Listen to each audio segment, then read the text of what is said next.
ಹರಿ ಓಂ.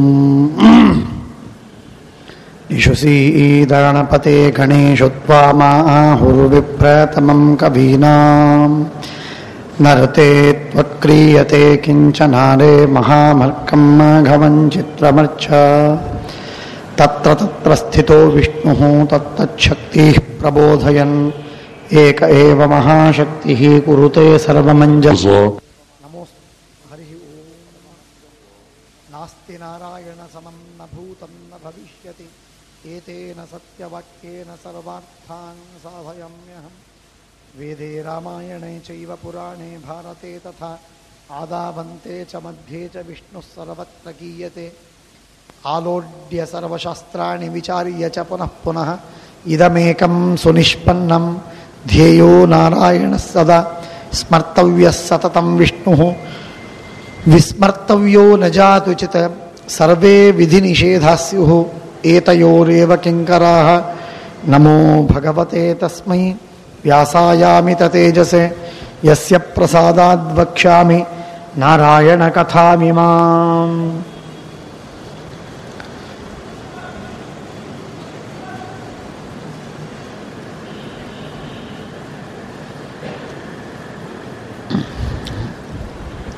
ಶ್ರೀಮನ್ ಮಹಾಭಾರತದ ಸಭಾಪರ್ವದ ಅನುಪರ್ವವಾದ ದ್ಯೂತ ಪರ್ವದಲ್ಲಿ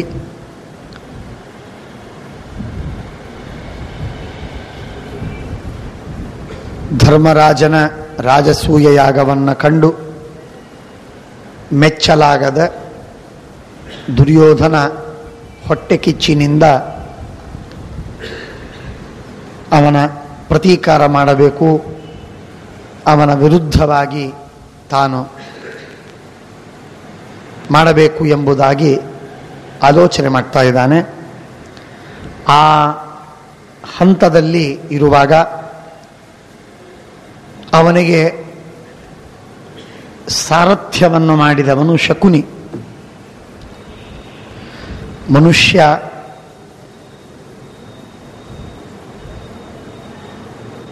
ತಾನು ದುಷ್ಕರ್ಮವನ್ನು ಮಾಡುವುದಕ್ಕೆ ತಾನು ತೊಡಗುತ್ತಾನೆ. ಅವನಿಗೆ ದುಷ್ಕರ್ಮವನ್ನು ಮಾಡುವುದಕ್ಕೆ ರುಚಿ ಇದೆ ಅಂತಾದಾಗ ಆ ಕೆಟ್ಟ ಕೆಲಸವನ್ನು ಮಾಡಿಸುವುದಕ್ಕೆ ಮತ್ತೊಬ್ಬ ಅವನಿಗೆ ಸಹಕಾರವನ್ನು ಮಾಡುವುದಕ್ಕೆ ಬರ್ತಾನೆ. ಕೆಟ್ಟ ಕೆಲಸವನ್ನು ಮಾಡುವ ಅಪೇಕ್ಷೆ ಇಲ್ಲದಂತಹ ಮನುಷ್ಯನಿಗೂ ಕೆಟ್ಟ ಕೆಲಸವನ್ನು ಮಾಡಿಸುವುದಕ್ಕೆ ಪ್ರೇರಣೆ ಮಾಡಲಿಕ್ಕೆ ಜನ ಇದ್ದಾರೆ ಅಂದಾಗ ಸ್ವಯಂ ಕೆಟ್ಟ ಕೆಲಸವನ್ನು ಮಾಡುವ ಅಪೇಕ್ಷೆ ಇರುವ ಮನುಷ್ಯನಿಗೆ ದುಷ್ಕರ್ಮವನ್ನು ಮಾಡಿಸುವುದಕ್ಕೆ ಸಾಕಷ್ಟು ಸಹಕಾರಿಗಳು, ಸತ್ಕರ್ಮವನ್ನು ಮಾಡುವುದಕ್ಕೆ ಸಹಕಾರಿಗಳು ಕಮ್ಮಿ, ದುಷ್ಕರ್ಮಗಳನ್ನು ಮಾಡುವುದಕ್ಕೆ ಸಹಕಾರಿಗಳು ಜಾಸ್ತಿ. ಹಾಗಾಗಿ ಮನುಷ್ಯನಿಗೆ ಅದಕ್ಕೆ ಪ್ರೋತ್ಸಾಹನೆ ಬಹಳ ಸಿಗ್ತದೆ. ಸರಿಯಾದ ಮಾರ್ಗವನ್ನು ತೋರಿಸುವವರು ಇಲ್ಲ, ಮಾರ್ಗವನ್ನು ತಪ್ಪಾಗಿ ತೋರಿಸುವವರು, ದಾರಿಯನ್ನು ತಪ್ಪಿಸುವವರು, ಸ್ವಯಂ ತಾವು ತಪ್ಪು ದಾರಿಯಲ್ಲಿ ನಡೆಯುವವರು ಬೇಕಾದಷ್ಟು. ಇದು ಜಗತ್ತಿನ ಸ್ವಭಾವ. ತತ್ರಾಪಿ ಮನುಷ್ಯ ತಾನು ಸನ್ಮಾರ್ಗದಲ್ಲಿ ನಡಿಬೇಕು ಅಂತಂದಾಗ ಬಹಳ ನಿಗ್ರಹವನ್ನು ತಾನು ಎಕ್ಸಸೈಸ್ ಮಾಡಬೇಕಾಗತ್ತೆ. ಎಷ್ಟು ರಿಸ್ಟ್ರೇನ್ ಎಕ್ಸಸೈಸ್ ಮಾಡ್ತಾನೋ ಅಷ್ಟು ಅವನಿಗೆ ಅವಶ್ಯಕವಾಗತ್ತೆ. ಒಂದೊಂದು ಹಂತಕ್ಕೂ ಒಂದೊಂದು ಸಣ್ಣ ಕೆಲಸಕ್ಕೂ ಮನುಷ್ಯನಿಗೆ ಜಾರುವ ದಾರಿ ಇದೆ, ತಪ್ಪಿಗೆ ಅವಕಾಶವಿದೆ, ಪಾಪವನ್ನು ಮಾಡುವುದಕ್ಕೆ ಅಬಂಡೆಂಟ್ ಸ್ಕೋಪ್ ಇದೆ, ಏನು ಕಡಿಮೆ ಇಲ್ಲ. ಅದನ್ನು ತಿದ್ದಿಕೊಳ್ಳುವುದಕ್ಕೆ, ಸರಿಯಾದ ದಾರಿಯಲ್ಲಿ ನಡೆಯುವುದಕ್ಕೆ ಮಾತ್ರ ತುಂಬ ಶ್ರಮ, ತುಂಬ ಶ್ರಮ. ಸಮಾಜದ ವಿರುದ್ಧವಾಗಿ ತಾನು ಹೋಗಬೇಕು, ಕುಟುಂಬದ ವಿರುದ್ಧವಾಗಿ ಹೋಗಬೇಕು, ತನ್ನ ಇಚ್ಛೆಗೆ, ತನ್ನ ಆಕಾಂಕ್ಷೆಗೆ, ತನ್ನ ಮಹತ್ವಾಕಾಂಕ್ಷೆಗೆ ವಿರುದ್ಧವಾಗಿ ತಾನು ನಡಿಬೇಕು. ಯಾಕೆಂದ್ರೆ ತನ್ನ ಮಹತ್ವಾಕಾಂಕ್ಷೆ ಅದು ಕೈಗೂಡಿಸುವುದಕ್ಕೆ ಬೇಕಾಗಿರುವಂತಹದ್ದು ಕೆಟ್ಟ ದಾರಿ. ಸನ್ಮಾರ್ಗದಿಂದ ಉತ್ತಮವಾದಂತಹ ಮಹತ್ವಾಕಾಂಕ್ಷೆಯನ್ನು, ಧ್ಯೇಯವನ್ನು ಪೂರೈಸಲಿಕ್ಕಾಗದಿರುವಾಗ ಮನುಷ್ಯ ಅವಲಂಬನ ಮಾಡಬೇಕಾಗಿರುವಂತಹ ಅನಿವಾರ್ಯತೆ ಬರ್ತದೆ ದುರ್ಮಾರ್ಗವನ್ನ. ಆ ಮಹತ್ವಾಕಾಂಕ್ಷೆ ತನ್ನ ಜೀವನದಲ್ಲೇನೆ ಅದು ತನ್ನ ಲೈಫ್ ಮಿಷನ್ ಅಂತ ಇಟ್ಕೊಂಡಿರ್ತಾನೆ. ಅಂಥ ಗುರುತರವಾಗಿರುವಂತಹ ಧ್ಯೇಯವನ್ನ, ಉಜ್ವಲ ದಿವ್ಯವಾದಂತಹ ಭವಿಷ್ಯವನ್ನ ಜಲಾಂಜಲಿ ತಿಲಾಂಜಲಿ ಕೊಟ್ಟು ಅದನ್ನು ಸುಟ್ಟು ಹಾಕಿ ತಾನು ಶುದ್ಧನಾಗಿ ಬರಬೇಕು ಅಂತಂದ್ರೆ ಅವನ ಮನಸ್ಸು ಕಬ್ಬಿಣದಂತೆ ಗಟ್ಟಿಯಾಗಬೇಕು. ಅಂದಾಗ ಮಾತ್ರ ಸಾಧ್ಯವಾಗ್ತದೆ. ಮನುಷ್ಯನಿಗೆ 10 ತರಹದ ಹುಚ್ಚು, ಅವುಗಳನ್ನೆಲ್ಲ ಮೆಟ್ಟಿ ಬರಬೇಕಾದರೆ ಮನುಷ್ಯನಲ್ಲಿ ಸಾಮರ್ಥ್ಯ, ಗಟ್ಟಿಯಾದ ನಿಲುವು, ಡಿಟರ್ಮಿನೇಷನ್ ಇವುಗಳು ಬೇಕು. ಇಲ್ಲದೇ ಇದ್ರೆ ಸಾಧ್ಯವಿಲ್ಲ. ಅಷ್ಟಿದ್ದಾಗ ನಮಗೆ ಸಹಕಾರ ಮಾಡೋರು ಸಿಗ್ತಾರೆ. ಕದಾಚಿತ್ ನಮಗೆ ವಿಪರೀತವಾಗಿ ಅಡ್ಡದಾರಿಗೆ ಎಳೆಯುವವರೇ ಸಿಗ್ತಾರೆ.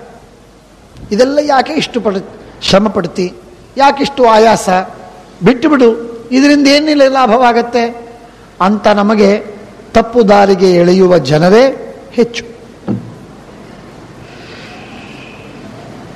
ತತ್ರಾಪಿ ದುರ್ಯೋಧನನ ಕಥೆ. ಈಗ ದುರ್ಯೋಧನ ಸ್ವಯಂ ಅತಿ ದುಷ್ಟನಾದ ಮನುಷ್ಯ. ನಾವು ಮಹಾಭಾರತದ ಆದಿಪರ್ವದ ಬೇರೆ ಬೇರೆ ಸನ್ನಿವೇಶಗಳನ್ನು ನಾವು ನೋಡಿದಾಗ ಅವನ ದೌರ್ಜನ್ಯ ನಮಗೆ ಗೊತ್ತಾಗ್ತದೆ. ಅವನ ದೌರ್ಜನ್ಯ ನಮಗೆ ತಿಳಿದ ಮೇಲೆ ಅವನ ಸ್ವಾಭಾವಿಕವಾಗಿ ಕೆಟ್ಟ ಕೆಲಸವನ್ನು ಮಾಡುವ ಆ ದುರ್ಯೋಧನನಿಗೆ ಅವನಿಗೆ ಅಸೂಯೆ ಹೆಚ್ಚಾಗಿ ಬೆಳೆದು ಬಿಡ್ತು, ಮಾತ್ಸರ್ಯ ತುಂಬಿಕೊಂಡಿದೆ. ಇಂಥ ಸಂದರ್ಭದಲ್ಲಂತೂ ಅವನಿಗೆ ಯಾರ ಸಹಕಾರವೇ ಬೇಕಾಗಿಲ್ಲ. ತತ್ರಾಪಿ ಶಕುನಿಯಂತಹ ಮಹಾಪುರುಷರ ಸಹವಾಸ ಅವನಿಗೆ ಆಗ್ತಾ ಇದೆ. ಸ್ವಂತ ಸೋದರ ಮಾವ, ಪೂರ್ಣ ನಂಬಿಕೆಯ ವ್ಯಕ್ತಿ, ತಮ್ಮಲ್ಲೇ ಇದ್ದವ, ಎಲ್ಲ ವಿಧವಾದ ಕೆಟ್ಟಗಳಿಗೆ ಕೆಟ್ಟದ್ದು ಏನೋ ಅದಕ್ಕೆಲ್ಲ ತವರು ಮನೆ, ಅವನು ಪ್ರೋತ್ಸಾಹನೆಯನ್ನು ಕೊಡ್ತಾನೆ. ಕ್ಷತ್ತಃ ಪುತ್ರೇಶು ಪುತ್ರೈರ್ಮೇ ಕಲಹೋ ನ ಭವಿಷ್ಯತಿ. ವಿದುರನನ್ನು ಕರೆಸ್ತಾನೆ. ಮಗ ದುರ್ಯೋಧನ ಜೂಜಾಟ ಆಡಬೇಕು ಅಂತ ಹಠ ತೊಟ್ಟಿದ್ದಾನೆ. ಆಡಲೇಬೇಕು, ಅದನ್ನು ಬಿಟ್ಟು ನಾನು ಬದುಕುವುದು ಸಾಧ್ಯವಿಲ್ಲ. ನನಗೆ ಪಾಂಡವರ ಐಶ್ವರ್ಯ ನನಗೆ ಸಿಗಬೇಕು. ಅದು ಸಿಗದೇ ಇದ್ದರೆ ನಾನು ಬದುಕುವುದೇ ಸಾಧ್ಯವಿಲ್ಲ ಅನ್ನುವ ನಿರ್ಧಾರಕ್ಕೆ ಬಂದಿದ್ದಾನೆ ದುರ್ಯೋಧನ. ಆದರೂ ಧೃತರಾಷ್ಟ್ರ ಅನಿವಾರ್ಯವಾಗಿರುವಂತಹ ಪ್ರಸಂಗವನ್ನು ಕಂಡರೂ ಕೂಡ ವಿದುರನಿಗೆ ಕರೆಸಿದ, ಕೇಳಿದ, ವಿದುರ ಹೀಗಾಗಿದೆ. ಆಗ ವಿದುರ ಬೇಡ ಅಂತ ಹೇಳಿದ. ಜೂಜಾಟ ಆಡುವುದಲ್ಲ ಇದು.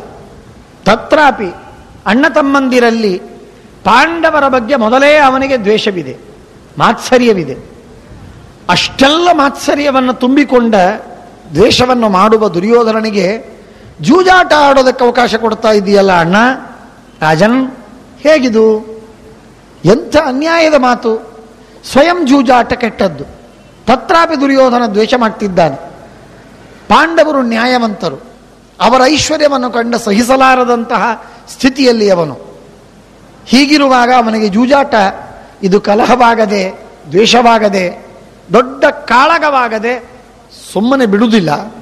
ಕುಲವನ್ನು ನಾಶ ಮಾಡುವ ಒಂದು ಪ್ರಕ್ರಿಯೆ ಇದು. ಬೇಕಾದರೆ ಮಾಡು, ಕುಲ ಹಾಳಾಗತ್ತೆ, ವಂಶ ನಿರ್ಮೂಲವಾಗತ್ತೆ, ಯುದ್ಧವಾಡುವುದು ಅನಿವಾರ್ಯವಾಗತ್ತೆ. ಜೂಜಾಟ ಬೇಡ. ಜೂಜು ಬಹಳ ದೊಡ್ಡ ಕಂದಕ ಅದು. ಆದ್ದರಿಂದ ಅದು ಬೇಡ ಅಂದಾಗ ಧೃತರಾಷ್ಟ್ರ ಅಂತಾನೆ, ಅಶುಭವೋ ಶುಭವೋ ನನಗೆ ಗೊತ್ತಿಲ್ಲ, ದೈವ ಹೇಳಿದೆ, ದೈವ ಆಗಬೇಕು ಅಂತ ಮಾಡಿದೆ, ಆದ್ದರಿಂದ ಆಗಬೇಕು, ಜೂಜಾಟ ಆಗಲೇಬೇಕು. ಮನುಷ್ಯ ಈ ತರಹದ ಕೆಲವು ಇರ್ರಿವೋಕೆಬಲ್ ಆಗಿರುವಂತಹ ಕೆಲವು ನಿರ್ಧಾರಗಳಿಗೆ ಬರ್ತಾನೆ. ಇದು ಮನುಷ್ಯನ ಸ್ವಭಾವ. ಅದನ್ನು ಯಾರೇ ಎಷ್ಟೇ ಅಪೀಲ್ ಮಾಡಿದರೂ ರಿವೋಕ್ ಮಾಡುವುದಿಲ್ಲ, ಬದಲಾಯಿಸುವುದಿಲ್ಲ. ಆಗಲೇಬೇಕು ಅಂತ ಹಠ ಹಿಡಿತಾನೆ. ಯಾವ ಕಾರಣವೋ ಗೊತ್ತಿಲ್ಲ. ಶಾಸ್ತ್ರ ಹೇಳ್ತದೆ, ಬಲವತ್ತರವಾಗಿರುವಂತಹ ದೈವ ಅವನನ್ನು ಕರೆದೊಯ್ದು ಅದನ್ನು ಆ ಕೆಲಸವನ್ನು ಮಾಡಿಸಿಬಿಡುತ್ತದೆ. ದೈವ ಬಹಳ ಬಲಿಷ್ಠವಾಗಿದೆ. ದೈವ ಬಹಳ ಬಲಿಷ್ಠವಾದದ್ದು. ನಮ್ಮ ಕೈಯಲ್ಲಿರುವಂಥದ್ದು, ನಮ್ಮ ಕಣ್ಣಿಗೆ ಕಾಣುವುದೆಲ್ಲ ಗೊತ್ತಿದ್ದದ್ದು, ದೃಷ್ಟ ಕಾಣುವುದು. ಈ ದೃಷ್ಟವನ್ನು ನಾವು ಕಥಂಚಿತ್ ಹ್ಯಾಂಡಲ್ ಮಾಡಬಹುದು. ಯಾವುದು ನಮ್ಮ ಕೈಗೆ ಸಿಕ್ಕದ್ದೋ ಅದನ್ನು ಚೆನ್ನಾಗಿ ಹ್ಯಾಂಡಲ್ ಮಾಡಬಹುದು. ಅದರಲ್ಲಿ ಉಪಾಯಗಳನ್ನು ನಾವು ಮಾಡಿಕೊಳ್ಳಬಹುದು. ದೈವದ ಉಪಾಯ ನಮ್ಮ ಕೈಯಲ್ಲಿಲ್ಲ. ದೈವಕ್ಕೆ ಮೊರೆ ಹೋದರೆ ದೈವದ ಉಪಾಯ ಸಿದ್ಧ. ದೈವಕ್ಕೆ ಮೊರೆ ಹೋಗದ ಹೊರತು ದೈವದಿಂದ ಆಗಿರುವಂತಹ ಅಪಾಯ ಗಂಡಾಂತರ ಪರಿಹಾರವಾಗುವುದಿಲ್ಲ. ದೃಷ್ಟ ಕಾರಣಗಳಿಂದ ಪರಿಹಾರ ಮಾಡಬಹುದು.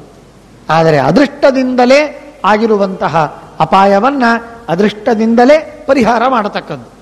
ಯಾವ ನಮ್ಮ ಕಣ್ಣಿಗೆ ಬೀಳುವ ಕಣ್ಣಿಗೆ ಕಾಣುವ ಯಾವ ಪ್ರಯತ್ನದಿಂದಲೂ, ಹಣ ಕಾಸಿನಿಂದಲೂ, ಜನರ ಬೆಂಬಲದಿಂದಲೂ, ಯಾವ ಬುದ್ಧಿವಂತಿಕೆಯಿಂದಲೂ ಪರಿವರ್ತನೆ ಮಾಡುವುದು ಸಾಧ್ಯವಿಲ್ಲ. ಇದು ದೈವದ ವಿಲಾಸ, ದೈವದ ಆಟ. ಜಗತ್ತಿನ ಮೇಲೆ ಅದರ ನಿಸ್ಸೀಮವಾದ ಅಧಿಕಾರವಿದೆ. ಎಷ್ಟೇ ನಾವು ಪ್ರಯತ್ನಶೀಲರಾಗಿ ಎಲ್ಲ ವ್ಯವಸ್ಥೆಯನ್ನು ಮಾಡಬೇಕು ಅಂತ ಇಟ್ಕೊಂಡಿದ್ರೂ ಝಂझಾವಾತ, ಬಿರುಗಾಳಿ, ಮಹಾಪೂರ, ಭೂಕಂಪ ಇದು ನಮ್ಮ ಕೈಯಲ್ಲಿಲ್ಲ.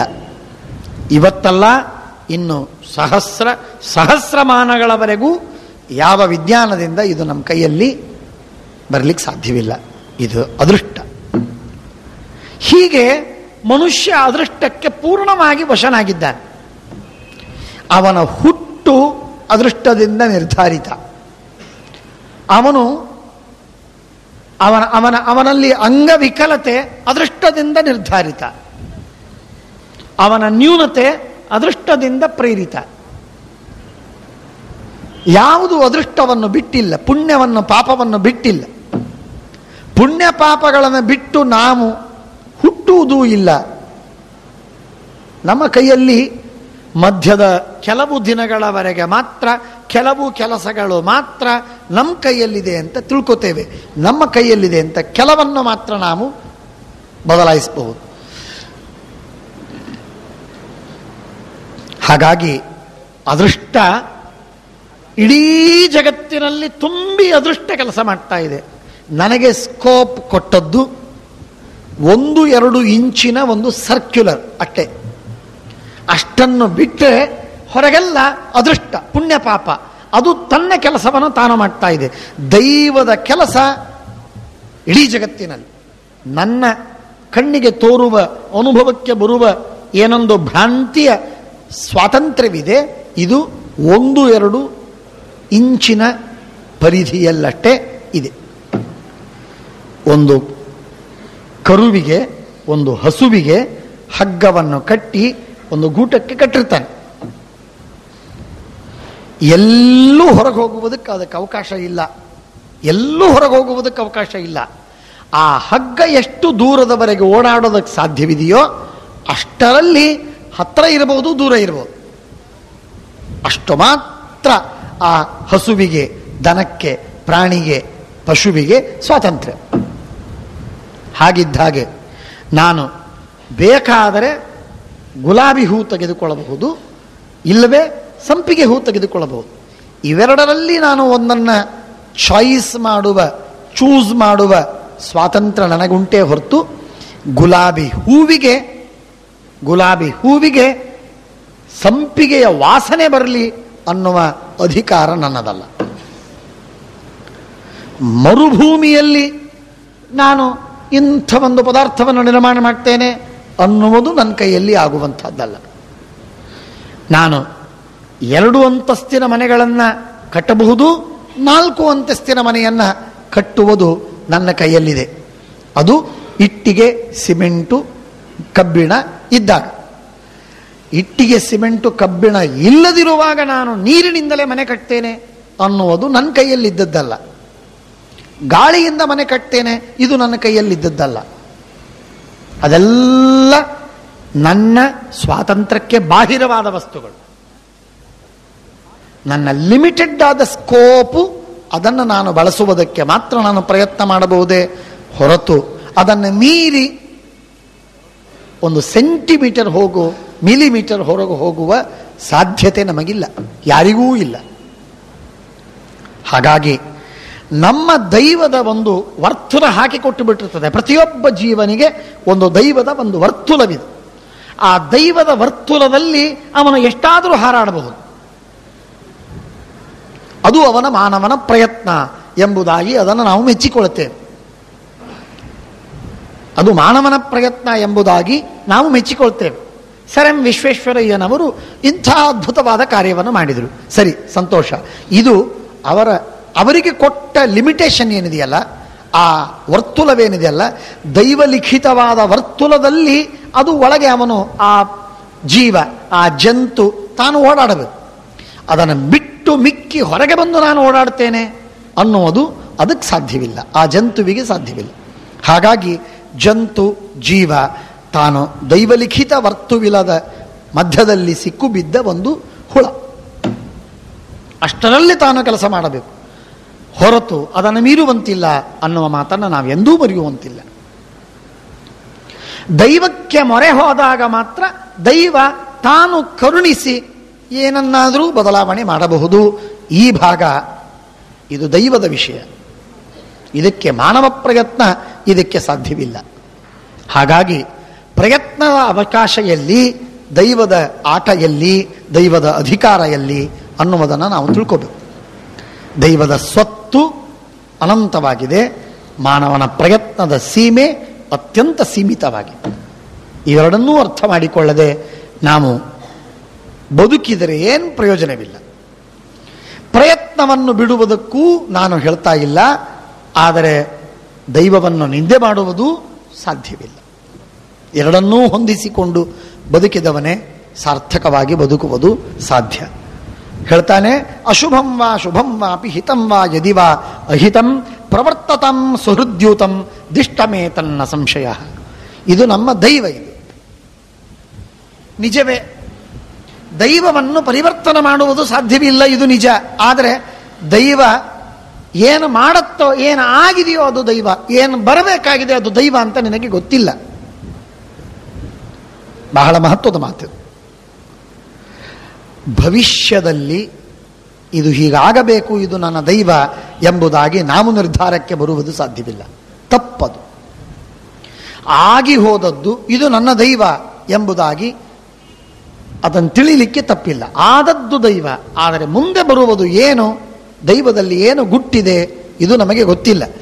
ಗುಟ್ಟು ಗೊತ್ತಿಲ್ಲದಿರುವಾಗ ಇದು ದೈವದ ಕೆಲಸ, ಏನಾಗುತ್ತೋ ಆಗಲಿ ಅನ್ನುವ ಮಾತು ಇದು ಮನುಷ್ಯನ ಹೇಳಿತನ ಅಥವಾ ಅಕರ್ಮಣ್ಯತ, ಅಥವಾ ಇವನು ದೈವ ಪರತಂತ್ರವಾಗಿ ನಡೆದುಕೊಳ್ತಾ ಇದ್ದಾನೆ ಅಂತನ್ನದೇ ಅವನು ಪಾಪಿಷ್ಠನಾಗಿದ್ದಾನೆ ಅಂತ ಹೇಳಬೇಕು. ಪಾಪಾಮತಿ, ತಪ್ಪದು. ಹಾಗಾಗಿ ದಿಷ್ಟಮೇ ತನ್ನ ಸಂಶಯ ಅನಯೋ ದೈವ ವಿಹಿತೋ ನ ಕಥಂಚಿತ್ ಭವಿಷ್ಯತಿ. ನಾವೆಲ್ಲ ಇರುವಾಗ ನೀನು, ಭೀಷ್ಮ, ದ್ರೋಣ, ಇವರೆಲ್ಲ ನಾವು ಹಿರಿಯರು, ಇಂತಿಂಥ ಜನ ಮಹಾನುಭಾವರು ನಾವೆಲ್ಲ ಇರುವಾಗ ಯಾಕೆ ಅನ್ಯಾಯವಾಗತ್ತೆ ಈ ನಮ್ಮ ಸಭೆಯಲ್ಲಿ? ಜೂಜಾಟದ ಸಭೆಯಲ್ಲಿ ಏನೂ ಅನ್ಯಾಯವಾಗುವುದಿಲ್ಲ. ಏನೇ ಅನ್ಯಾಯವಾಗಲಿ ನಾವದನ್ನು ತಡೆದು ನಿಲ್ಲಿಸೋಣ, ನಮಗೆ ಸಾಮರ್ಥ್ಯವಿದೆ ಅಂತಂತಾನೆ ಧೃತರಾಷ್ಟ್ರ. ಎರಡನೇ ಕ್ಷಣಕ್ಕೆ ಹೇಳ್ತಾನೆ, ದೈವ ವಿಹಿತವಾಗಿ ಏನಾಗತ್ತೋ ಆಗಲಿ ಅಂತಂತಾನೆ.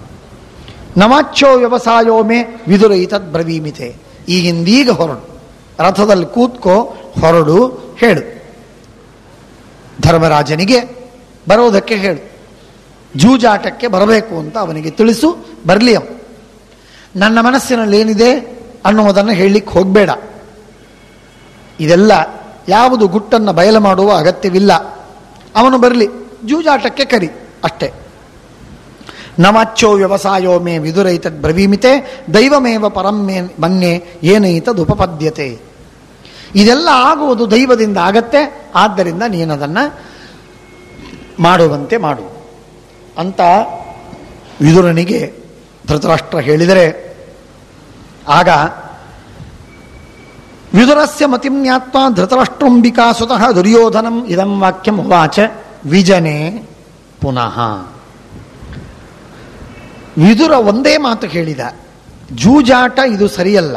ತತ್ರಾಪಿ ರಾಜರು, ತತ್ರಾಪಿ ಬಳಗದಲ್ಲಿ, ತತ್ರಾಪಿ ದ್ವೇಷ ಮಾಡುತ್ತಾ ಇರುವಾಗ, ತತ್ರಾಪಿ ಇಷ್ಟು ಉನ್ಮತ್ತನಾದ ನಿನ್ನ ಮಗನ ಉದ್ದೇಶದಿಂದ ಈ ತರಹ ಜೂಜಾಡುವುದು ಸರಿಯಲ್ಲ, ಬೇಡ ಇದು ಅಂತ ಹೇಳಿದರೆ ಕೇಳಲಿಲ್ಲ. ಆದರೂ ಅವನ ಮನಸ್ಸಿನಲ್ಲಿ ಒಂದು ದುಃಖ ಬಂತು, ಬಹಳ ಉಮ್ಮಳಿಸಿ ಬರ್ತಾ ಇದೆ. ಏನಾಗುತ್ತೋ ಅನರ್ಥ ಅಂತ ಹೇಳಿ ಮನಸ್ಸಿನಲ್ಲಿ ಯಾವಾಗಲೂ ಆಲೋಚನೆ ಮಾಡ್ತಾ ಇದ್ದಾನೆ. ನಾನು ಮಾಡುವುದು ತಪ್ಪು ಅಂತ ಅವನಿಗೆ ತೋರ್ತಾ ಇದೆ. ಅದಕ್ಕೆ ಮತ್ತೆ ಕರೆದ ದುರ್ಯೋಧನನನ್ನು. ದುರ್ಯೋಧನ ಬಾಯಿಲ್ಲಿ ಏನಾಯಿತು? ಇಲ್ಲ, ನನಗೆ ಯಾಕೋ ವಿದುರ ಬೇಡ ಅಂತಂತ ಇದ್ದಾನೆ, ಬಿಟ್ಬಿಡೋಣ, ಯಾಕೆ ಜೂಜಾಟ ಆಡಬೇಕು ಅಂತ ಹಠ ಮಾಡ್ತಾ ಇದ್ದೆ, ಬಿಟ್ಟು ಬಿಡೋಣ, ಬೇಡವಿದು, ಈ ತರಹ ಎಲ್ಲ ಮಾಡೋದು ಬೇಡ, ಸರಿಯಲ್ಲ, ಸುಮ್ಮನೆ ಇರು. ಅಲಂ ದ್ಯೂತೇನ ಗಂಧಾರೆ ವಿದುರೋನ ಪ್ರಶಂಸತೆ. ವಿದುರ ಪ್ರಶಂಸೆ ಮಾಡೋದಿಲ್ಲ. ವಿದುರ ಬೇಡ ಅಂತಂತಾನೆ ಅಂತಂದರೆ, ವಿದುರ ಒಪ್ಪಿಲ್ಲ ಅಂತಂದರೆ ಆಯ್ತು, ಅದು ಒಳ್ಳೆಯದಲ್ಲ ಅಂತರ್ಥ. ಯಾಕೆ? ನಮ್ಮ ಹಿತವನ್ನೇ ಉಸಿರಿನ ಪ್ರತಿ ಉಸಿರಿಗೆ ಬಯಸುವಂತಹ ವ್ಯಕ್ತಿಯವ. ಯಾವ ಕ್ಷಣಕ್ಕೂ ನಮಗೆ ಕೆಟ್ಟನ್ನು ಬಯಸಿಲ್ಲ, ಕೆಡಕನ್ನು ಅವನು ಅಪೇಕ್ಷಿಸಿಲ್ಲ. ಇಂಥ ಆ ವಿದುರನಿಗೆ ನಾವು ವಿಪರೀತವಾಗಿ ನಡೆದುಕೊಳ್ಳುವುದು ಸರಿಯಲ್ಲ. ಅವನೇನು ಹೇಳ್ತಾನೆ ಅದನ್ನು ಮಾಡುವುದರಿಂದ ನಮಗೆ ಹಿತ, ಅದರಲ್ಲಿ ನಮ್ಮ ಒಳಿತಿದೆ. ಆದ್ದರಿಂದ ನೀನು ಅದನ್ನು ಆಗ್ರಹ ಪಡಬೇಡ. ನಹ್ಯಸೌ ಸುಮಹಾ ಬುದ್ಧಿ ಅಹಿತನ್ನೋ ವದಿಷ್ಯತೆ. ನಮಗೆ ಕೆಟ್ಟದ್ದನ್ನು ಹೇಳುವುದಿಲ್ಲ ಅವನು ವಿದುರ, ಒಳ್ಳೆ ಮಾತನ್ನು ಹೇಳ್ತಾನೆ. ಹಿತಂ ಹಿ ಪರಮಮ್ಮನ್ನೇ ವಿದುರೋ ಯತ್ ಪ್ರಭಾಷತೆ. ವಿದುರ ಹೇಳುವಂತಹ ಮಾತು ಹಿತವಾಗಿದೆ, ಆದ್ದರಿಂದ ನಾವು ಅದನ್ನೇ ಪಾಲನೆ ಮಾಡೋಣ ಅಂತಂತೂ ಹೇಳ್ತಾ ಇದ್ದಾನೆ ಧೃತರಾಷ್ಟ್ರ. ಕಲ್ಯಾವೇಶವಾಗಿದೆ. ಮಧ್ಯ ಮಧ್ಯದಲ್ಲಿ ಅವನ ಸಾತ್ವಿಕ ಚೇತನ ಹೆಡೆ ಎತ್ತಿ ತಾನು ಕೆಲಸ ಮಾಡ್ತದೆ. ದುರ್ಯೋಧನನಿಗೆ ಬೇಡ ಅಂತ ಹೇಳ್ತಾ ಇದ್ದಾನೆ ಒಂದು ಮಾತಿನಲ್ಲಿ. ಇದೇ ಧೃತರಾಷ್ಟ್ರ ವಿದುರನಿಗೆ ಹೇಳಿದ, ಏನು ವಿಚಾರ ಮಾಡದೆ ನಾವೀಗ ಜೂಜಾಟ ಆಡಬೇಕು. ಆದರೆ ಅವನನ್ನು ಕೊಟ್ಟು ಕಳಿಸಿ ಆದ ಮೇಲೆ ದುರ್ಯೋಧನನನ್ನು ಕರೆದು ಜೂಜಾಟ ಬೇಡ ಅಂತ ಹೇಳ್ತಾನೆ. ಯತ್ ಪ್ರಾಹ ಶಾಸ್ತ್ರಂ ಭಗವನ್ ಬೃಹಸ್ಪತಿ ರುದಾರಧೀಹಿ ತದ್ವೇದ ವಿದುರಶಾಸ್ತ್ರಂ ಸರ್ವಂ ಸರಹಸ್ಯಂ ಮಹಾಕವಿ. ದೊಡ್ಡ ಜ್ಞಾನಿ ವಿದುರ, ಅವನು ಹೇಳುವುದು ಎಂದು ತಪ್ಪಲ್ಲ. ಬೃಹಸ್ಪತ್ಯಾಚಾರ್ಯರು ಬರೆದ ಶಾಸ್ತ್ರ, ಉಪದೇಶ ಮಾಡಿದ ವಾಂಗ್ಮಯ ಎಲ್ಲ ವಿದುರನಿಗೆ ಗೊತ್ತು. ಅಂಥ ದೊಡ್ಡ ನೀತಿವಂತ, ಬಹಳ ದೊಡ್ಡ ನೀತಿಜ್ಞ. ಅಂಥ ವಿದುರ ಹೇಳುವ ಮಾತು ನಾವೆಂದೂ ಕಿತ್ತಾಕುವಂತಿಲ್ಲ. ಅಧೀತವಾನ್, ಚೆನ್ನಾಗಿ ಅಧ್ಯಯನ ಮಾಡಿದವ, ಕೃತಿ, ಒಳ್ಳೆ ಪ್ರಜ್ಞಾವಂತ, ಶಾಸ್ತ್ರದಲ್ಲಿ ಪರಿಣತ, ಯಾವಾಗಲೂ ಅದರ ಚಿಂತನಶೀಲ, ನಮ್ಮ ಹಿತೈಷಿ, ಇಷ್ಟೆಲ್ಲ ಆಗಿರುವಂತಹ ಅವನು ನಮ್ಮ ಆಜ್ಞೆಯನ್ನು ಎಂದೆಂದಿಗೂ ಮೀರದವನು. ಇಂಥ ಸಾತ್ವಿಕನಾಗಿರುವ ವಿದುರ ಹೇಳುವ ಮಾತು ನಮಗೆ ಹಿತ. ಆದ್ದರಿಂದ ನಿನಗೆಲ್ಲ ತೃಪ್ತಿ ಇದೆಯಲ್ಲಪ್ಪ, ಬೇಕಾದಷ್ಟು ಐಶ್ವರ್ಯವಿದೆಯಲ್ಲೋ, ಯಾಕೀ ಮೋಹ, ಯಾಕೀ ಜೂಜಾಟ, ಪಾಂಡವರ ಐಶ್ವರ್ಯ ನಿನಗೆ ಬೇಕು ಅಂತನ್ನುವಂತಹ ಹಠ ನಿನಗೆ ಯಾಕೆ? ಏನು ಸಮೃದ್ಧಿಯಲ್ಲಿ ಕಮ್ಮಿ ಆಗಿದೆ ನಿನಗೆ? ಆಲೋಚನೆ ಮಾಡು. ದುರ್ಯೋಧನ ಅಂತಾನೆ, ಅಪ್ಪ ಎಲ್ಲ ನೀನು ಹೇಳೋದು ನಿಜ, ಐಶ್ವರ್ಯ ಬೇಕಾದಷ್ಟಿದೆ ಅಂತ ನೀನು ತಿಳ್ಕೊಂಡಿದ್ದಿ. ಇದೆಲ್ಲ ನಿನ್ನ ದೃಷ್ಟಿಯೊಳಗೆ, ನನ್ನ ದೃಷ್ಟಿಯೊಳಗೆ ಇದು ಏನೋ ಐಶ್ವರ್ಯವಲ್ಲ. ಛೇ, ಇದು ಹಾಳು, ಕಾಸಿನ ಬೆಲೆ ಇಲ್ಲ. ಅವರ ಐಶ್ವರ್ಯ ನೋಡು, ಏನು ಐಶ್ವರ್ಯ, ಏನು ಸಮೃದ್ಧಿ, ಏನು ಬಂಗಾರ, ಏನು ಬಟ್ಟೆಗಳು, ಎಂಥ ರಾಜ್ಯ ಅವರದು. ಎಷ್ಟೆಷ್ಟೆಲ್ಲ ರಾಜರೆಲ್ಲ ಬಂದು ಅವರಿಗೆ ತಲೆಬಾಗಿ ನಮಸ್ಕಾರ ಮಾಡಿದರು, ಕಪ್ಪ ಕಾಣಿಕೆಗಳನ್ನು ಕೊಟ್ಟರು, ಗೌರವ ಮಾಡಿದರು. ಇಂಥ ಐಶ್ವರ್ಯನ್ನು ಉನ್ನತರಾಗಿರುವವರು ಅವರು. ಅವರ ಮುಂದೆ ನಾನೇನೋ ಒಳ್ಳೆ ಬಟ್ಟೆ ಉಡ್ತೇನೆ ಅಂತ ಅನ್ನೋದಕ್ಕೆ ನೀನು ನನಗೆ ಸಮಾಧಾನಗೊಳಿಸ್ತೀಯಲ್ಲ, ಏನಿದೆ ಐಶ್ವರ್ಯವನ್ನು ನಾವು ನೋಡಿ ಮೆಚ್ಚಿ ಸಂತೋಷ ಪಡಬೇಕು? ಸರಿಯಲ್ಲ. ನಾಮರಷಂ ಕುರುತೆಯಸ್ತು ಪುರುಷ ಸೋಧಮ ಸ್ಮೃತಃ. ಯಾವನಿಗೆ ಕಿಚ್ಚಿಲ್ಲ, ಯಾವನಿಗೆ ದೊಡ್ಡವನಾಗಬೇಕು ಎಂಬ ಹಂಬಲ ಇಲ್ಲ, ಅವನು ಎಂದೆಂದಿಗೂ ದೊಡ್ಡವನಾಗುವುದಿಲ್ಲ. ಝೀಲ್ ಬೇಕು, ಫೈರ್ ಬೇಕು, ಕುದಿತಿರಬೇಕು. ಅಂದಾಗ ಮಾತ್ರ ಹಿರಿಯನಾಗ್ತಾನೆ, ದೊಡ್ಡ ವ್ಯಕ್ತಿ ಆಗ್ತಾನೆ. ಇಲ್ಲದೇ ಇದ್ರೆ ಸಾಧ್ಯವಿಲ್ಲ, ದೊಡ್ಡವನಾಗಲಿಕ್ಕೆ ಸಾಧ್ಯವಿಲ್ಲ. ಆಶ್ನಾಮ್ಯಾಚ್ಛಾದಯಾಮೀತಿ ಪ್ರಪಶ್ಯನ್ ಹೀನ ಪೌರುಷಃ ನಾಮರಷಂ ಕುರುತೆಯಸ್ತು ಪುರುಷ ಸೋಧಮ ಸ್ಮೃತಃ. ನಮಾಂ ಪ್ರೀಣಾತಿ ರಾಜೇಂದ್ರ ಲಕ್ಷ್ಮೀ ಸಾಧಾರಣಿ ವಿಭೋ. ಎಲ್ಲ ರಾಜರಿಗೆ ಇರುವಂತಹ ಐಶ್ವರ್ಯದಂತೆ ನನಗೂ ಐಶ್ವರ್ಯವಿದ್ದರೆ ನಾನು ಅದನ್ನು ಕಂಡು ಮೆಚ್ಚಲಾರೆ. ಅಷ್ಟು ಐಶ್ವರ್ಯ ನನಗೆ ಸಾಲುವುದಿಲ್ಲ, ಅದರಿಂದ ನಾನು ತೃಪ್ತನಾಗಲಾರೆ. ನನಗೆ ಬೇಡ. ಅವಾರ್ಜಿತ ಇವಾಭಾಂತೆ ನೀಪಾಹ ಚಿತ್ರಕ ಕೌರುಕಾಹ ಜ್ಯೇಷ್ಠೋಯಮಿತಿ ಮಾಮ್ಮತ್ವ ಶ್ರೇಷ್ಠಶ್ಚೇತಿ ವಿಷಂಪತೆ ಯುಧಿಷ್ಠಿರೇಣ ಸತ್ಕೃತ್ಯ ಯುಕ್ತೋ ರತ್ನ ಪರಿಗ್ರಹೇ. ಎಷ್ಟು ಗೌರವ ನನಗೆ! ಎಲ್ಲರೂ ಗೌರವ ಕೊಟ್ಟರು. ರತ್ನಮಯ ಸಿಂಹಾಸನದಲ್ಲಿ ನನ್ನನ್ನು ಕೂಡಿಸಿದರು. ಉಪಸ್ಥಿತಾನಾಂ ರತ್ನಾನಾಂ ಶ್ರೇಷ್ಠಾನಾಂ ಅರ್ಘಹಾರಿಣಾಂ ನಾದೃಶ್ಯತ ಪರಃಪಾರಃ ನಾಪರಸ್ತತ್ರ ಭಾರತ. ಧರ್ಮರಾಜ ರಾಜರೆಲ್ಲ ಬಂದು ಕೊಡುವ ಕಪ್ಪ ಕಾಣಿಕೆಗಳನ್ನು ಸ್ವೀಕಾರ ಮಾಡುವುದಕ್ಕೆ ನನಗೆ ನೇಮಕ ಮಾಡಿದ್ದ. ನನಗೆ ಹೇಳಿದ್ದ, ಯಾರ ಐಶ್ವರ್ಯ ಏನು ಉಡುಗೊರೆ ಕೊಡ್ತಾರೆ, ಆ ಹೇರುಗಳನ್ನು ಕೊಡ್ತಾರೆ, ಉಪಾಯನವನ್ನು ಸಮರ್ಪಿಸ್ತಾರೆ, ಅವುಗಳನ್ನೆಲ್ಲ ನೀನು ಸ್ವೀಕಾರ ಮಾಡು. ದುರ್ಯೋಧನ, ನೀನು ನಮ್ಮ ಹಿರಿಯ ತಮ್ಮ, ಆದ್ದರಿಂದ ನೀನು ಸ್ವೀಕಾರ ಮಾಡು. ಭೀಮನಿಗಿಂತಲೂ ದೊಡ್ಡ ಸ್ಥಾನವನ್ನು ನನಗೆ ಕೊಟ್ಟು ಆ ವಿಧವಾದಂತಹ ಮಹತ್ವವನ್ನು ಕೊಟ್ಟ. ಅದರಿಂದ ನಾನು ಬಂದ ಎಲ್ಲ ಐಶ್ವರ್ಯವನ್ನು ಸ್ವೀಕಾರ ಮಾಡುವುದಕ್ಕೆ ನಾನೇ ನಿಂತ್ಕೊಂಡೆ. ರಾಜರು ಒಂದಾದ ಮೇಲೆ ಒಂದು, ಒಂದಾದ ಮೇಲೆ ಒಂದು, ಸಾಲು ಸಾಲಾಗಿ ನಿಂತು ಐಶ್ವರ್ಯದ ರಾಶಿಯನ್ನೇ ಅವನಿಗೆ ಸುರಿದರು. ಅದನ್ನೆಲ್ಲ ಸ್ವೀಕಾರ ಮಾಡೋದಕ್ಕೆ ನಾನು ನಿಂತಿದ್ದೆ. ಎರಡು ಕೈಗಳು ಸಾಲಿಲ್ಲ. ಎಡ ಬಿಡದೆ, ಕ್ಷಣ ಬಿಡದೆ ಅವರು ಕೊಡುವಂತಹ ಎಲ್ಲ ಐಶ್ವರ್ಯವನ್ನು ತಕ್ಕೊಂಡೆ. ಧರ್ಮರಾಜನ ಪಾಲಿಗೆ ಅದನ್ನು ಇಟ್ಟೆ. ನೋಡಿ ಅದನ್ನು ನಾನು ಹೊಟ್ಟೆ ನನಗೆ ಹುರಿದು ಹೋಯಿತು. ಏನೈಶ್ವರ್ಯ! ಛೇ, ನಾದೃಶ್ಯತ ಪರಃಪಾರಃ. ಎಲ್ಲಿಂದ ಶುರುವಾಯಿತು ಆ ಐಶ್ವರ್ಯ, ಎಲ್ಲಿಗೆ ಮುಗೀತು, ಇದಕ್ಕೆ ಲೆಕ್ಕ ಇದ್ದಿದ್ದಿಲ್ಲ. ಆದಿ ಇಲ್ಲ, ಅಂತ ಇಲ್ಲ, ರಾಶಿ ರಾಶಿಯಾಗಿ ಬಿದ್ದಿದೆ. ಇಷ್ಟು ಸಮೃದ್ಧವಾದ ಐಶ್ವರ್ಯವನ್ನು ಕಂಡ್ರೆ ಅವನ ಐಶ್ವರ್ಯದ ಮುಂದೆ ನಮ್ಮ ಕವಡಿ ಬೆಲೆ, ನಮ್ಮ ಐಶ್ವರ್ಯಕ್ಕೆ ಅಪ್ಪ ಕವಡಿ ಬೆಲೆ. ನಮೇ ಹಸ್ತ ಸಮಭವದ್ ವಸುತತ್ ಪ್ರತಿಗೃಹತಃ. ಅವರು ಕೊಡತಕ್ಕಂತಹ ಐಶ್ವರ್ಯವನ್ನು ಸ್ವೀಕಾರ ಮಾಡುವುದಕ್ಕೆ ನನ್ನ ಎರಡು ಕೈಗಳಿಗೆ ಸಾಧ್ಯವಾಗಲಿಲ್ಲ. ನಾನು ಮಹಾಪರಾಕ್ರಮಿ, ಆದರೆ ಕೈ ಸೋತೋಯ್ತು. ಅತಿಷ್ಠಂತ ಮಹಿಶ್ರಾಂತೆ ಗೃಹ್ಯ ದೂರಾಹೃತಂ ವಸು. ಹಣವನ್ನು ಕೊಟ್ಟು ಅವರು ಸಮರ್ಪಣೆ ಮಾಡ್ತಾ ಇರುವಾಗ ನನಗೆ ಸ್ವೀಕಾರ ಮಾಡಲಿಕ್ಕಾಗದೆ ನಾನು ಕೈ ಸೋತದ್ದಕ್ಕೆ 4 ನಿಮಿಷ ಕೂತ್ರೆ, ವಿಶ್ರಾಂತಿಯನ್ನು ಪಡೆಯಲು ಕೂತ್ರೆ, ಆಗ ಕಪ್ಪ ಕಾಣಿಕೆಗಳನ್ನು ಕೊಡುವುದಕ್ಕೆ ಬಂದ ರಾಜರ ಸಾಲು ದೂರದವರೆಗೆ ಹಾಗೇ ನಿಂತ್ಕೊಂಡಿತ್ತು. ಕೈಯಲ್ಲಿ ತಟ್ಟೆಗಳಲ್ಲಿ ರತ್ನ ಮುತ್ತುಗಳನ್ನು ಹಿಡಿದು, ಬಂಗಾರದ ತಟ್ಟೆಗಳನ್ನು ಇಟ್ಕೊಂಡು ಎಲ್ಲ ಉಪಾಯನಗಳನ್ನು ಕೊಡೋದಕ್ಕಾಗಿ ಹಾಗೆ ಬಿಸಿಲಲ್ಲಿ ನಿಂತ್ಕೊಂಡಿದ್ರು. ಗೃಹ್ಯ ದೂರಾಹೃತಂ ವಸು. ಎಷ್ಟು ದೂರದಿಂದ ತಂದಿದ್ರು ಜನ, ಅಷ್ಟೆಲ್ಲ ಜನ ತಂದವರು ನಿಂತ್ಕೊಂಡು ಸಾಲು ಸಾಲಾಗಿ ನಿಂತು ನನಗೆ ಐಶ್ವರ್ಯವನ್ನು ಕೊಟ್ಟೋದ್ರು. ಇದು ಧರ್ಮರಾಜನ ಸಂಪತ್ತು, ಅವನಲ್ಲಿರುವ ಸಮೃದ್ಧಿ. ಇದನ್ನು ಕಂಡು ನಾನು ಮೆಚ್ಚಲೆ, ನಾನು ಒಳ್ಳೆ ಬಟ್ಟೆ ಉಡ್ತೇನೆ ಅಂತ ನಾನು ಸಂತೋಷ ಪಡಲೆ? ಛೇ, ಸಾಧ್ಯವಿಲ್ಲ. ಅತಿಷ್ಠಂತ ಮೈಶ್ರಾಂತೆ ಗೃಹ್ಯ ದೂರಾಹೃತಂ ವಸು ಕೃತಾಂ ಬಿಂದುಸರೋ ರತ್ನೈ ಮಯೇನ ಸ್ಫಟಿಕಚ್ಛದಾಂ ಅಪಶ್ಯಂ ನಲಿನೀಂ ಪೂರ್ಣಾಂ ಉದಕಸ್ಯೇವ ಭಾರತ ಶಿಶುಪಾಲ ಇವಾಸ್ಮಾಕಂ ಗತಿಸ್ಯಾನ್ನತ್ರ ಸಂಶಯ. ಇದಕ್ಕೇನಾದರೂ ವಿರೋಧವಾಗಿ ನಾವೇನಾದರೂ ಮಾಡಿದ್ರೆ ಶಿಶುಪಾಲನಂತೆ ಕೃಷ್ಣ ನಮ್ಮ ಕುತ್ತಿಗೆಯನ್ನು ಕತ್ತರಿಸಿ ಚಕ್ರದಿಂದ ಸಂಹಾರ ಮಾಡ್ತಿದ್ದ. ಏನಿತ್ತಲ್ಲಿ ನಮ್ಮ ಸ್ವಾತಂತ್ರ್ಯ, ಏನಿತ್ತು ನಮಗಲ್ಲ ಅಧಿಕಾರ, ಎಷ್ಟು ನಮ್ಮ ಪೌರುಷ? ಏನಿಲ್ಲ. ಎಲ್ಲರೂ ದುರ್ಬಲರಾಗಿ ಹೇಡಿಗಳಂತೆ ಬಿದ್ದಿದ್ವಿ ನಾವು ಅಷ್ಟೇ. ನಮಗೆ ನಾಚಿಕೆ ಇರಬೇಕು, ಧಿಕಾರವಿರಬೇಕು. ಮತ್ವಾ ಶಿಲಾಸಮಂತೋಯೇ ಪತಿತೋಸ್ಮಿ ನರಲಾಧಿಪ. ಅಪ್ಪ, ರಾಜನ್, ನಾನು ಅವರ ಸಭೆಯಲ್ಲಿ ಓಡಾಡ್ತಿದ್ದೆ. ಸಭೆಯಲ್ಲಿ ಓಡಾಡ್ತಾ ಇರುವಾಗ ಕಲ್ಲು ಅಂತ ತಿಳಿದುಕೊಂಡು ನೀರಿನಲ್ಲಿ ಬಿದ್ದೆ. ಆಗ ತತ್ರ ಮಾಂ ಪ್ರಾಹಸತ್ ಕೃಷ್ಣ ಪಾರ್ಥೇನ ಸಹ ಸುಸ್ವರಂ.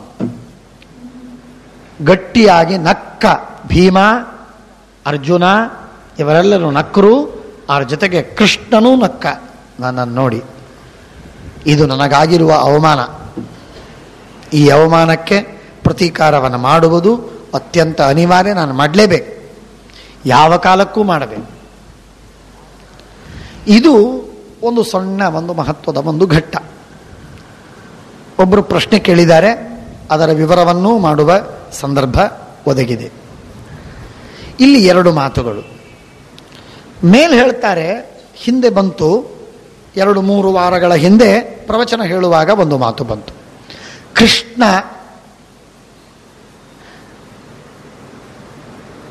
ರಾಜಸೂಯ ಯಾಗ ಮುಗಿದ ಕೂಡಲೇ ಕೃಷ್ಣ ಹೊರಟು ಹೋಗಿದ್ದ.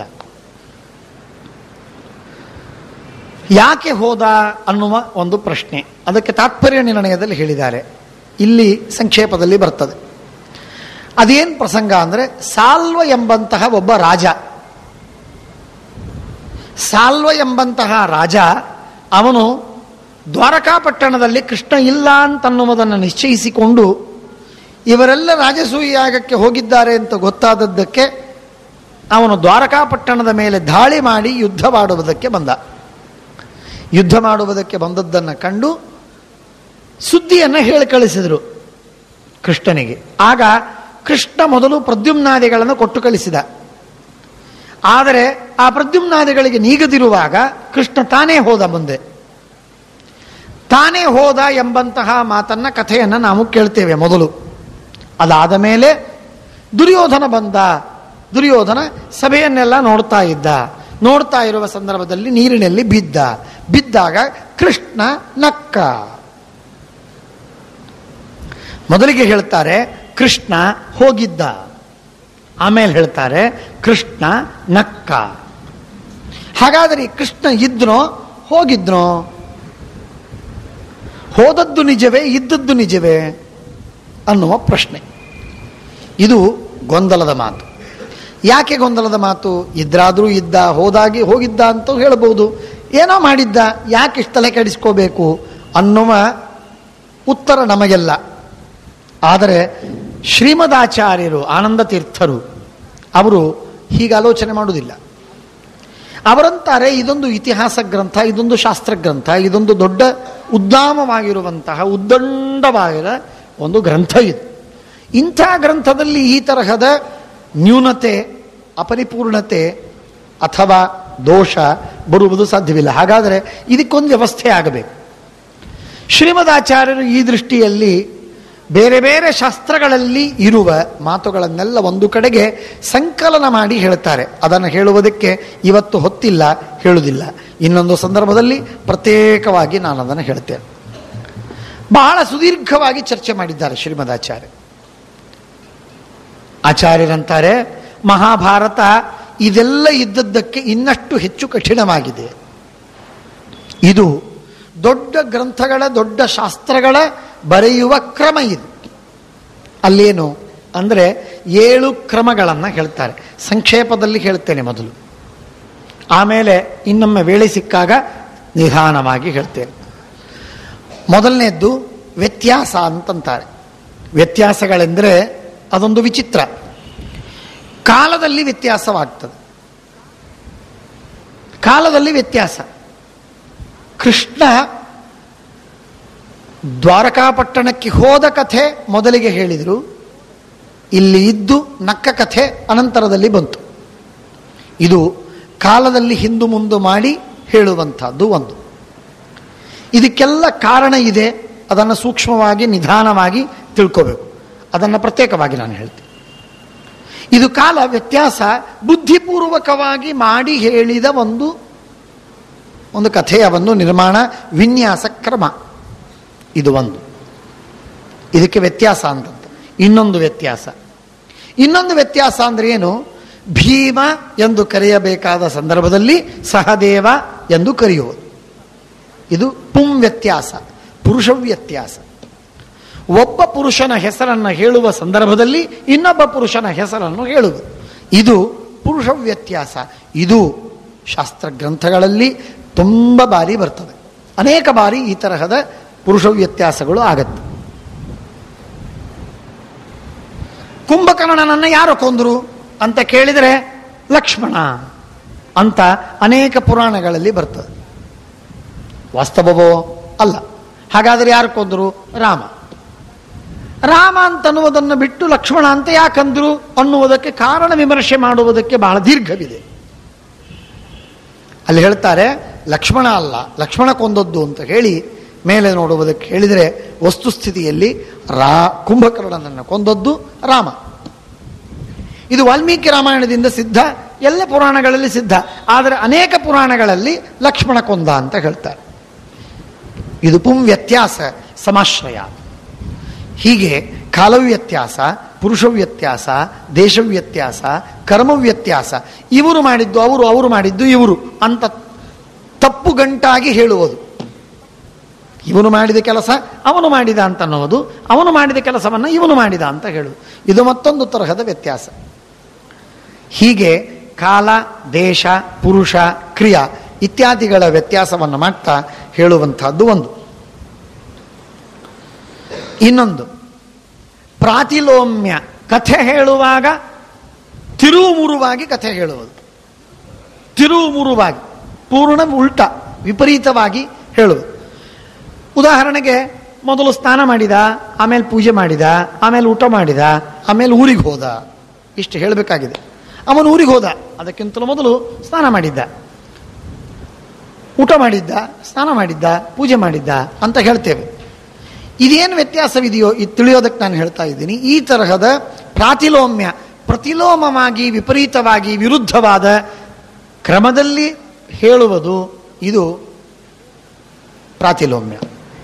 ವ್ಯತ್ಯಾಸ ಪ್ರಾತಿಲೋಮ್ಯಂಚ ಗೋಮೂತ್ರಿ, ಆಕಳ ಗೋಮೂತ್ರ, ಆಕಳ ಮೂತ್ರ ವಿಸರ್ಜನೆ ಮಾಡುವಾಗ ಅದು ನಡೆಯುವ ಕ್ರಮದಲ್ಲಿ 4 ಕಾಲುಗಳ ನಡಿಗೆ ಅದರಲ್ಲಿ. ಹಾಗಾಗಿ ಅದು ನಡೆಯುವಾಗ ಗೋಮೂತ್ರ ಹೀಗೆ ಹೀಗೆ ಜಿಗ್ಜ್ಯಾಗ್ ಆಗಿ ಹೋಗುವಂಥದ್ದು. ಇದು ಗೋಮೂತ್ರದ ಕ್ರಮ. ಈ ರೀತಿಯಲ್ಲಿ ಕಥೆಗಳನ್ನು ಹೇಳುವಾಗ ಕಥೆ ಒಂದಾದ ಮೇಲೆ ಒಂದು ಸಾಲು ಸಾಲಾಗಿ ಹೇಳದೆ ಒಂದು ಕಥೆಯನ್ನು ಹೇಳುವುದು, ಅದಕ್ಕೆ ಸಂಬಂಧಪಟ್ಟ ಮತ್ತೊಂದು ಮಾತನ್ನು ಹೇಳುವುದು, ಆಮೇಲೆ ಹಿಂದಿನ ಕಥೆಯನ್ನು ಕಂಟಿನ್ಯೂ ಮಾಡೋದು, ಮತ್ತೆ ಬೇರೊಂದು ಕಥೆಯನ್ನು ಸೇರಿಸುವುದು, ಅದಾದ ಮೇಲೆ ಮತ್ತೆ ಹಿಂದಿನ ಕಥೆಯನ್ನು ಮುಂದುವರಿಸುವುದು. ಹೀಗೆ ಹೇಳುವುದಕ್ಕೆ ಗೋಮೂತ್ರಿ ಅಂತ ಕರೀತಾರೆ. ಹೀಗೆ 7 ಪ್ರಕಾರಗಳಿವೆ. ಇದು ಒಂದು. ಆದರೆ ಇನ್ನು 100 ಕ್ರಮಗಳಿವೆ, 100 ರೀತಿಗಳಿವೆ. ಭಾರಿ ವಿಚಿತ್ರ. 100 ರೀತಿಗಳು. ರೀತೀನಾಂ ಶತಮೇವಚ, ರೀತಿಗಳು 100. ಆ 100 ರೀತಿಗಳನ್ನು ತಿಳಿದುಕೊಂಡು 7 ಕ್ರಮವನ್ನು ಅರ್ಥ ಮಾಡಿಕೊಂಡು 3 ಭಾಷೆಗಳು, ಸಮಾಧಿ, ದರ್ಶನ, ಗುಹ್ಯ ಎಂಬ 3 ಭಾಷೆಗಳು. ಆ 3 ಭಾಷೆಗಳಲ್ಲೂ ಕೂಡ ಹೇಗೆ ಅನ್ನುವುದನ್ನು ಸುಮ್ಮನೆ ಹೇಳ್ತೀನಿ. ಸಮಾಧಿ ಭಾಷೆಯಲ್ಲಿ ಗುಹ್ಯ ಭಾಷೆಯನ್ನು ತರುವುದು, ಗುಹ್ಯ ಭಾಷೆಯಲ್ಲಿ ದರ್ಶನ ಭಾಷೆಯನ್ನು ತರುವುದು. ಹೀಗೆ ಮಾಡ್ತಾ 3 × 3 9, × 3 27, × 3 81. 81 ರೀತಿಯಿಂದ ಒಂದು ಕಥೆಯನ್ನು 81 ಭಾಷೆಗಳನ್ನು ಅಳವಡಿಸಿ ಕಥೆಗಳನ್ನು ಹೇಳುವುದು. ಸಂಸ್ಕೃತದಲ್ಲೇ ಭಾಷೆ ಅಂದರೆ ಜಪಾನ್ ಭಾಷೆ, ಜರ್ಮನ್ ಭಾಷೆ, ಚೈನಾ ಭಾಷೆ ಅಲ್ಲ, ಸಂಸ್ಕೃತ ಭಾಷೆಯಲ್ಲಿ ಸಂಸ್ಕೃತವನ್ನು ಹೇಳುವಾಗಲೇ ಸಮಾಧಿ ಭಾಷೆ, ಗುಹ್ಯ ಭಾಷೆ, ದರ್ಶನ ಭಾಷೆ ಎಂಬ 3 ಭಾಷೆಗಳಿಂದ ಕಥೆಯನ್ನು ಹೇಳುವುದು. ಹೀಗೆ ಭಾಷಾತ್ರಯಂ ನ ಜಾನಾತಿ ರೀತೀನಾಂ ಶತಮೇವಚ ವ್ಯತ್ಯಾಸಾದೀನ್ ಸಪ್ತಭೇದಾನ್. ಅಂಥವನು ಪುರಾಣದ ಮಹಾಭಾರತದ ಅರ್ಥವನ್ನು ಹೇಳಿದರೆ ಅವನಿಗೆ ಕೈಯಲ್ಲಿ ಸಿಗುವುದು ಪರಟೆ, ಅವನಿಗೆ ತತ್ವಜ್ಞಾನ ಸಿಗುವುದೇ ಇಲ್ಲ. ಅವನು ಕೇವಲ ತಪ್ಪನ್ನೇ ತಾನು ತಿಂತಾನೆ ಹೊರತು ಅವನಿಗೆ ಸರಿಯಾದಂತಹ ತತ್ವ ಅವನಿಗೆ ಗೊತ್ತಾಗುವುದಿಲ್ಲ. ಇದು ಶಾಸ್ತ್ರ ಹೇಳುವ ಕ್ರಮ. ನಿಜವೇ ನಿಜವೇ ಎಲ್ಲ ಪದಾರ್ಥಗಳನ್ನು ಒಂದೇ ರೀತಿಯಿಂದ ತಿನ್ನುವುದಕ್ಕೂ ಇಲ್ಲ ನಮಗೆ. ಎಲ್ಲ ಪದಾರ್ಥವನ್ನು ಒಂದೇ ರೀತಿಯಿಂದ ತಿನ್ನುವುದಕ್ಕೆ ನಮಗೆ ಸಿಕ್ಕಿಲ್ಲ. ನಮಗೆ ನಾವು ಮಾಡಿದ ಅಡಿಗೆ ಮಾಡಿದ್ದೇನಿದೆಯಲ್ಲ, ಆ ಅಡಿಗೆ ಮಾಡಿದ್ದನ್ನು ಯಥಾವತ್ತಾಗಿ ನಾವು ತಿನ್ನಬಹುದೋ ಏನೋ. ಆದರೆ ಇನ್ನನೇಕ ಪದಾರ್ಥಗಳಿವೆ, ಹಣ್ಣುಗಳಿವೆ. ಎಲ್ಲ ಹಣ್ಣುಗಳನ್ನು ಒಂದೇ ರೀತಿಯಿಂದ ತಿನ್ನೋದಕ್ಕಿಲ್ಲ. ಕೆಲವು ಹಣ್ಣುಗಳು ಹೊರಗೆ ಚೆನ್ನ, ಒಳಗೇನಿಲ್ಲ. ಕೆಲವು ಹಣ್ಣು ಹೊರಗೆ ಚಂದ, ಒಳಗಿಲ್ಲ. ಖಜೂರಿ ಇದೆ, ಅದು ಒಳಗೆಲ್ಲ ಹೊರಗೆಲ್ಲ ಚಂದ ಇದೆ, ಒಳಗೆ ಬೀಜವಿದೆ, ಅದನ್ನು ತಿನ್ನೋದಲ್ಲ. ಕೆಲವುದಕ್ಕೆ ಒಳಗೆ ಬೀಜ, ಮೇಲೆ ಸಿಪ್ಪೆ, ಒಳಗೆ ಪಲ್ಪು, ನಡುವಿನಲ್ಲಿ ಸಿಪ್ಪೆ ತೆಗೆದು ತಿನ್ನಬೇಕು. ಇನ್ನೊಂದಕ್ಕೆ ಸಿಪ್ಪೆಗಿಕ್ಕೆ ಏನಿಲ್ಲ, ಸಿಪ್ಪೆ ಏನಿಲ್ಲ, ಆದರೆ ಅದನ್ನು ಅಗಿಯದ ಹೊರತು ಅದರಲ್ಲಿ ರಸ ಬರುವುದಿಲ್ಲ. ಕಬ್ಬನ್ನು ನಾನು ಎಲ್ಲ ಹಣ್ಣನ್ನು ಹಾಗೆ ತಿಂದೀನಿ ಅಂತ ಕಬ್ಬನ್ನು ಹಾಗೆ ತಿಂದರೆ ಅನು ದನ ಅಂತ ಅರ್ಥ ಅಲ್ಲ. ಕಬ್ಬು ರಸ ಮಾಡಬೇಕು, ಅಗಿಬೇಕು, ಅಂದಾಗ ಮಾತ್ರ ಅದರಲ್ಲಿ ರಸ ಬರ್ತದೆ. ಒಂದು ಹಣ್ಣನ್ನು ತಿನ್ನುವಂತೆ ಇನ್ನೊಂದು ಹಣ್ಣನ್ನು ತಿನ್ನಲಿಕ್ಕಾಗುವುದಿಲ್ಲ. ಈ ಹಣ್ಣನ್ನು ತಿಂದಂತೆ ಮತ್ತೊಂದು ಹಣ್ಣನ್ನು ತಿನ್ನಲಿಕ್ಕಾಗುವುದಿಲ್ಲ. ಒಂದೊಂದೂ ಪದಾರ್ಥಗಳನ್ನು ಬಳಸುವ, ಉಪಯೋಗಿಸುವ, ತಿನ್ನುವ ಕ್ರಮ ಬೇರೆ ಬೇರೆ. ನಮ್ಮೊಬ್ಬರು ಪರಿಚಿತರು ಹೇಳ್ತಿದ್ರು, ತಾಂಜಾನಿಯಾದಲ್ಲಿ ಅವರಿಗೆ ಈ ಬದಾಮು, ಈ ಬದಾಮಿನಲ್ಲಿ ಆ ಮೇಲಿನ ಸಿಪ್ಪೆ ಇದೆಯಲ್ಲ, ಬೀಜ, ಆ ಬೀಜವನ್ನು ಬಿಟ್ಟು ಅವರು ಮೇಲಿಂದನ್ನ ಚರಟೆಲ್ಲ ತಿಂತಾರಂತವ್ರು. ಅದನ್ನು ತಿಂತಾರವರು. ಅದರ ಒಳಗಡೆ ಬದಾಮಿ ಇದೆ ಅಂತ ಗೊತ್ತೇ ಇಲ್ಲ ಅವರಿಗೆ. ಈಗ 30 ವರ್ಷಗಳಲ್ಲಿ ಗೊತ್ತಾಗಿದೆ ಅವರಿಗೆ ಒಳಗಿಂದು ಬದಾಮಿ ಇರ್ತದೆ ಅಂತ. ಈಗಲಾದರೂ ಕಾಡಿನ ಜನ, ಅಂದರೆ ಕಲಿಯದೇ ಇರುವಂತಹ ಅನ್ಎಜುಕೇಟೆಡ್ ಆದಂತಹ ಜನ ತಾಂಜಾನಿಯಾದೊಳಗೆ ಅವರು ಆ ಬದಾಮಿನ ಹೊರಗಿರುವ ಏನೊಂದು ಕಾಯಿ ಇದೆ, ಆ ಕಾಯಿಯನ್ನು ತಿಂತಾರೆ, ಒಳಗಿರುವ ಬೀಜವನ್ನು ಚೆಲ್ಲಿಬಿಡ್ತಾರೆ. ನಮ್ಮಲ್ಲಿ ಬದಾಮಿಯನ್ನು, ಹೊರಗಿರುವ ಹಣ್ಣನ್ನು ಚೆಲ್ತೇವೆ, ಒಳಗಿರುವ ಬೀಜವನ್ನು ಅದರ ಪರಟೆ ಒಡೆದು ಅದರೊಳಗಿರುವ ಬೀಜವನ್ನು ತಿಂತೇವೆ. ಹೀಗೆ ಆ ಪದಾರ್ಥಗಳನ್ನು ಬಳಸುವ ಕ್ರಮಗಳು ಬೇರೆ ಬೇರೆ ಇದೆ, ಬೇರೆ ಬೇರೆ ಕ್ರಮಗಳು. ಒಂದು ರೀತಿಯಿಂದ ಬಳಕೆ ಇಲ್ಲ. ಎಲ್ಲ ಪದಾರ್ಥವನ್ನು ಒಂದು ರೀತಿಯಿಂದ ಅರ್ಥ ಮಾಡಿಕೊಳ್ಳುವುದು ಸಾಧ್ಯವಿಲ್ಲ. ಮೊನ್ನೆ ನೀವು ಕೇಳ್ತಿದ್ರಿ, ಮಾಡು ಸಿಕ್ಕದಲ್ಲ, ಮಾಡಿನ ಗೂಡು ಸಿಕ್ಕದಲ್ಲ. ಇದೊಂದು ಗುಟ್ಟಿನಿಂದ ಹೇಳಿದ ಮಾತು. ಇದನ್ನ ಮಾಡು ಸಿಕ್ಕದಲ್ಲ, ಮಾಡು ಸಿಗುವುದೇ ಇಲ್ಲ, ಮಾಡಿನ ಗೂಡು ಇಲ್ಲೇ ಇಲ್ಲ, ಸಿಗುವುದೇನು? ಅಪ್ರಸಿದ್ಧ ವಿಶೇಷಣತ ಅಥವಾ ಅಪ್ರಸಿದ್ಧ ಅವ್ಯಾಪ್ತಿ ಅಂತ ಹುಚ್ಚರ ಹಾಗೆ ವಾಕ್ಯಾರ್ಥ ಮಾಡಿದರೆ ಏನರ್ಥ? ಗುಟ್ಟಾಗಿ ಹೇಳಿದ ಮಾತು ಹೇಳುವ ಕವಿ ಅಥವಾ ತಾತ್ವಿಕ ತತ್ವಜ್ಞ, ಅವನು ಹೇಳುವ ಕ್ರಮ ಬೇರೆ ಬೇರೆ ಇರ್ತದೆ, ಒಂದು ಕ್ರಮದಲ್ಲಿ ಹೇಳುವುದಿಲ್ಲ. ಹಾಗಾಗಿ ಸಾಹಿತ್ಯದಲ್ಲಿ ನಾನಾ ವಿಧವಾದ ಕ್ರಮಗಳು ಹೇಗೆ ನಾವು ಕಾಣ್ತೇವೆ, ಆ ರೀತಿಯಾಗಿ ಸಾಹಿತ್ಯದಲ್ಲಿ ನಾನಾ ಕ್ರಮಗಳಲ್ಲಿ ಹೇಳುವಂತೆ ಪುರಾಣಗಳಲ್ಲಿ ಬಹಳ ಎತ್ತರ ಸ್ತರದಲ್ಲಿ ತಾತ್ವಿಕವಾದ ದೃಷ್ಟಿಯೊಳಗೆ ಅನೇಕ ಕ್ರಮದಿಂದ ಹೇಳುವುದು ಕಂಡಿದೆ. ಇದನ್ನೆಲ್ಲ ಅರ್ಥ ಮಾಡಿಕೊಂಡವನಿಗೆ ಮಾತ್ರ ಪುರಾಣವನ್ನು, ಭಾರತವನ್ನು, ರಾಮಾಯಣವನ್ನು ಅಥವಾ ಪಂಚರಾತ್ರಾದಿ ಆಗಮಗಳನ್ನು ಚೆನ್ನಾಗಿ ತಿಳಿಯುವುದಕ್ಕೆ ಸಾಧ್ಯ. ಇಲ್ಲದೆ ಇದ್ರೆ ಇಲ್ಲ ಅಂತಂತಾರೆ ಶಾಸ್ತ್ರಕಾರರು. ಹಾಗಾಗಿ ಆ ಕ್ರಮದಲ್ಲಿ ನಾವು ವಿಚಾರ ಮಾಡುವಾಗ ಇದನ್ನೆಲ್ಲ, ಈ ಗುಟ್ಟುಗಳನ್ನು ಸೂಚ್ಯವಾಗಿ ನಮಗೆ ತಿಳಿಸಿಕೊಟ್ಟವರು ಶ್ರೀಮದ್ ಆನಂದ ತೀರ್ಥ ಭಗವತ್ಪಾದಾಚಾರ್ಯ. ಯಾರೂ ಇದರ ಬಗ್ಗೆ ಬೆಳಕು ಚೆಲ್ಲಿಲ್ಲ. ಯಾರಿಗೆ ಇದು ಹೊಳದೇ ಇಲ್ಲ, ಯಾರಿಗೆ ತಿಳಿದೇ ಇಲ್ಲ. ಶ್ರೀಮದ್ ಆಚಾರ್ಯರು ಹೇಳಿದ ಮೇಲೆ ಅವರ ತರುವಾಯ ವಲ್ಲಭಾಚಾರ್ಯರು ಕೇಳಿದ್ದೀರಿ. ಶ್ರೀನಾಥಜಿ, ನಾಥದ್ವಾರದ ಆ ದೇವರ ಆರಾಧಕರಾದ ಉಪಾಸಕರಾಗಿರುವ ವಲ್ಲಭಾಚಾರ್ಯರು ಗುಜರಾತದಲ್ಲಿರುವ ವೈಷ್ಣವ ಸಂಪ್ರದಾಯಕ್ಕೆ ಗುರುಗಳು ಅಂತೇನಿದ್ದಾರೆ, ಅವರು ಈ 3 ಭಾಷೆಗಳ ಅರ್ಥವನ್ನ ಮಾಡಿಕೊಂಡು, ಇದು ಬಹಳ ಮಹತ್ವದ್ದು, ಮಧ್ವಾಚಾರ್ಯರು ಹೇಳಿದ್ದು ಅಂತ ಹೇಳಿ ತಿಳಿದು ತಮ್ಮ ಗ್ರಂಥಗಳಲ್ಲಿ ಅವುಗಳ ಬಗ್ಗೆ 1-2 ಮಾತುಗಳನ್ನು ಬರೀತಾರೆ. 2 ಮಾತುಗಳನ್ನು ಬರೀತಾರೆ, ಹೆಚ್ಚಿಗೆ ಇಲ್ಲ. ಆದರೆ ಮಹಾಭಾರತ, ಪುರಾಣ, ಭಾಗವತ ಇವುಗಳನ್ನು ಅರ್ಥ ಮಾಡಿಕೊಳ್ಳುವುದಕ್ಕೆ ಅತ್ಯಂತ ಅನಿವಾರ್ಯವಾಗಿರುವಂತಹ ಇದೇನೊಂದು ಡಿವೈಸ್ ಇದೆ, ಬಹಳ ವಿಚಿತ್ರವಾಗಿರುವಂತಹ ಕಾಡು. ನಾವು ಮಹಾಭಾರತದಲ್ಲಿ ನೇರವಾಗಿ ಹಾಗೆಯೇ ಹೊಕ್ಕು ಹೋದರೆ ಕಾಡು, ನಮಗೇನು ಕಾಣುವುದಿಲ್ಲ, ದಿಕ್ಕು ತಪ್ಪತ್ತೆ. ಆ ದಿಕ್ಕು ತಪ್ಪದಂತೆ ನಮಗೆ ದಿಗ್ದರ್ಶಿಯಾಗಿ ದಿಕ್ಸೂಚಿಯಾಗಿ ಇರುವಂತಹದ್ದು ಆಚಾರ್ಯರ ತಾತ್ಪರ್ಯ ನಿರ್ಣಯ. ಈ 3 ಭಾಷೆಗಳು, 7 ಪ್ರಭೇದಗಳು, 100 ರೀತಿಗಳು, ಇವುಗಳನ್ನೆಲ್ಲ ಅವಲಂಬಿಸಿ ಮಾಡಿದ ಶ್ರೀಮದಾನಂದ ತೀರ್ಥರ ಮಹಾಭಾರತ ತಾತ್ಪರ್ಯ ನಿರ್ಣಯ. ಅದಕ್ಕೆ ಅನುಗುಣವಾಗಿ ನಾವು ತಿಳಿದಾಗ ಮಾತ್ರ ತತ್ವವಾಗಿ ತೋರುತ್ತೆ. ಇಲ್ಲದೇ ಇದ್ದರೆ ತತ್ವ ಅತತ್ವವಾಗಿ ಬಿಡುತ್ತದೆ, ಅತತ್ವ ತತ್ವವಾಗಿ ತೋರ್ತದೆ. ಹಾಗಾಗಿ ಇದು ಬಹಳ ಗೊಂದಲದ ಮಾತು. ಇದನ್ನೆಲ್ಲ ಬಹಳ ದೀರ್ಘವಾಗಿ ಹೇಳಲಿಕ್ಕೆ ಹೋದರೆ ಬೇಸರ ಬರ್ತದೆ.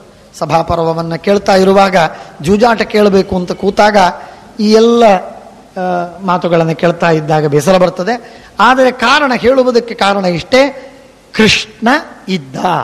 ಮುಖ್ಯ ತತ್ವ ಏನು? ಕೃಷ್ಣ ಇದ್ದ. ಭೀಮ ನಗುವಾಗ ಕೃಷ್ಣ ಇದ್ದ. ದುರ್ಯೋಧನ ಬಂದಾಗ ಭೀಮನ ಅಕ್ಕದ್ದು. ದುರ್ಯೋಧನ ಬರುವಾಗ ಕೃಷ್ಣ ಹೋಗಿರಲಿಲ್ಲ. ಎಲ್ಲ ರಾಜರು ಹೋಗಿದ್ರು. ಭೀಮ ಇದ್ದ, ಕೃಷ್ಣ ಇದ್ದ. ದುರ್ಯೋಧನ ಬಂದ, ಅವನು ಬಿದ್ದಾಗ ನೋಡಿ ನಕ್ಕದ್ದಾಯಿತು. ನಕ್ಕಾದ ಮೇಲೆ ಕೃಷ್ಣ ದ್ವಾರಕೆಗೆ ಹೋದದ್ದು. ಹೇಳಿದ್ದು ಮೊದಲು, ಆದರೆ ವಸ್ತುಸ್ಥಿತಿಯಲ್ಲಿ ದುರ್ಯೋಧನ ಬಂದು ಹೋಗಿ ಆದ ಮೇಲೆ ಕೃಷ್ಣ ತಾನು ದ್ವಾರಕೆಗೆ ತೆರಳಿತು. ಇಷ್ಟು ಕಥೆಯ ವಾಸ್ತವತೆ. ಅದರೊಳಗೆ ಕೃಷ್ಣನ ಸನ್ನಿಧಾನದೊಳಗೆ ಭೀಮನಕ್ಕದ್ದು ಇದು ನಿಜ. ಪ್ರಾಹಸತ್ ಕೃಷ್ಣ ಸನ್ನಿಧವು, ಅದೇ ಮಾತು ಇಲ್ಲಿ ನಾವು ನೋಡ್ತೇವೆ. ಶ್ರೀಮದಾಚಾರ್ಯರ ಅಧ್ಯಯನದ ದೃಷ್ಟಿಕೋನ ನೋಡಿ. ಮೊದಲಿಗೆ ಹೇಳುವಾಗ ಕೃಷ್ಣ